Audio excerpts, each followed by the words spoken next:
and not having my parents because my mother wasn't around either at the time. What, you just like working all the time? Well, she's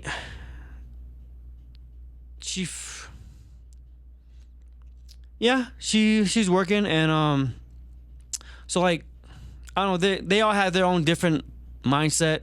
All 7 of them, my grandmother's kids, right? Yeah. So my uncle, like one of them, he's one that I kind of look up to since for a very long time, like kind of like a father figure as well. But he was like at 24, he dealt with a little bit of it here, and then he took off to LA. He took off to LA and straight to like the little Chinatowns, and he just worked his way up. He's one of those guys. That's where I look up. That's where my grind, my hustle came from. Cause he's taught me so much. You know what I mean? Every year I go back, and I remember he used to take me around to his jobs. You know what I mean? Like dropping off food, produce and such. And now fast forward, he has his own company. He's a well successful family, kids, right?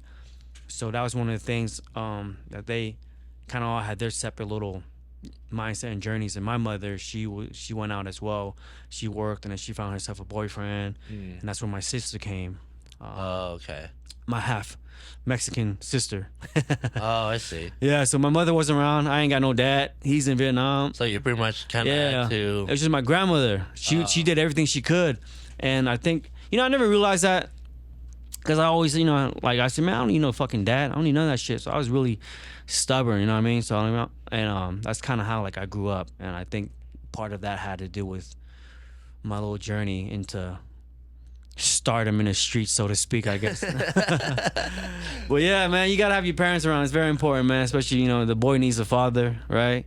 That's true. And I think it's just like that. You need some sort of like guidance. Yeah. To kind of. Life is already hard enough, and like if people, it's not that they have to like tell you what to do, but just kind of like guide you in a like. Right. A better path, I guess, instead of just you figuring it out as a kid. As much as like we think that like, oh, kids, like, because I feel like a lot of kids are like, oh, I got this, like, I'm gonna figure this shit out. Like as a kid, you don't really know shit. Kind of how I was too. Yeah. I was like, I got this. I was too. I was just kind of like, fuck it, like I'm gonna figure this shit out. But you still need some sort of, at least like you get to a certain age, you're like, all right, like maybe like if you're past like 18, 20, you know what I mean? Like maybe you can start figuring it out. But like before that, like I feel like you need some sort of figure to kind of guide you in a better path. Very important. I mean, and not having either one of them around, because my mother didn't come around until I was like late teens. Yeah. Right. I mean, but I'm not gonna say she was like gone for 18 years and I didn't see her face. Yeah. Of course, she's like here and there and all that, but I never lived with her. I was also my grandmother. And then my grandmother, you know what I mean? She, bro, grandmothers are the best, man. At least mine. Like, that's true. That's the love of my life. You know what I'm saying? So. Yeah, I actually grew up with my grandma too, because when my mom moved here from the Philippines, like she lived here for a few years, and then I had to stay with my grandma in the Philippines, and so my grandma pretty much raised me for a few years. So like, kind of have like a similar thing. Like, even though like I wasn't doing like crazy things, but it was just like, I guess like growing up without parents too, like mentally, like probably like something just kind of as well. Yeah, I didn't know that. Yeah, I didn't grow up with a dad.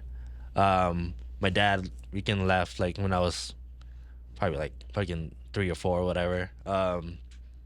And so yeah, my mom moved here.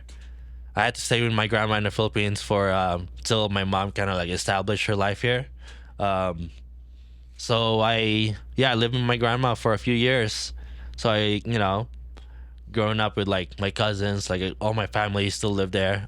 So I similar story, like I said, man. Yeah. But I wasn't. So growing up, like I wasn't really. I didn't feel like I was struggling. Because like you're young, you don't know that. You don't know when you're fucking poor.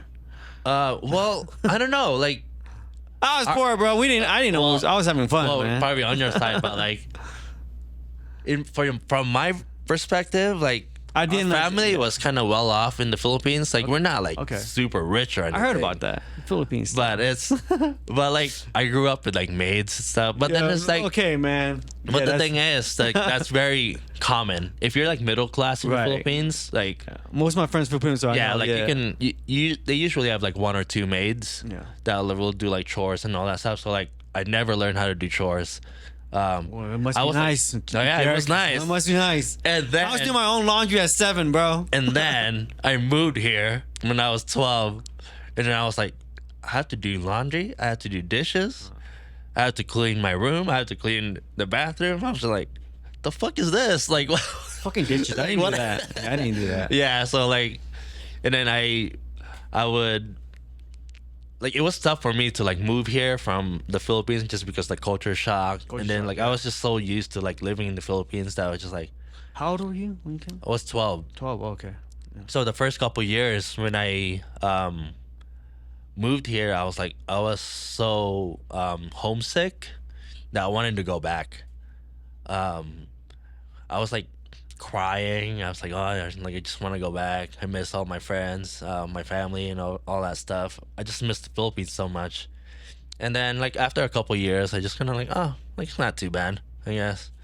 And then I just like from there, like high school till then, like I found like friends and all that stuff. So like I just kind of got used to living here and like just how the culture is here.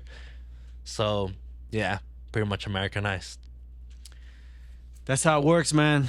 But yeah, I mean, I same here, but we're kind of more like different boroughs, so to speak. Well, there's no boroughs in Reno, but like different. Like I grew up in East 9th Street, so and then we moved to like Audi Boulevard, Sutro and all that shit, and then so like you could kind of see the progression, and my family started moving to like a more nicer side. And the thing is like that's why when I said like I didn't feel like we were poor because like there was always food on the table. I feel like I didn't feel the scarcity growing up. Right. And then when I moved here, like my mom was already a nurse, so like she would get a pretty decent paying job.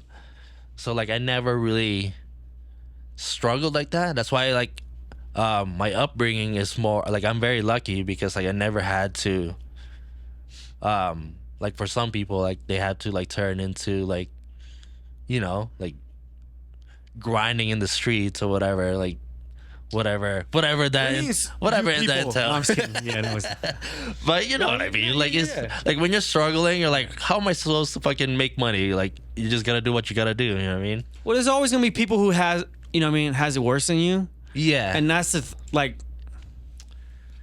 I don't know, man. Some people said I grew up fast as well, and I've always been told growing up, even at a young age, like you gotta you're very mature for your age. Yeah. But I never felt that way. You know what I'm saying? Because I don't know, I was young, but I think a lot of it had to do with like.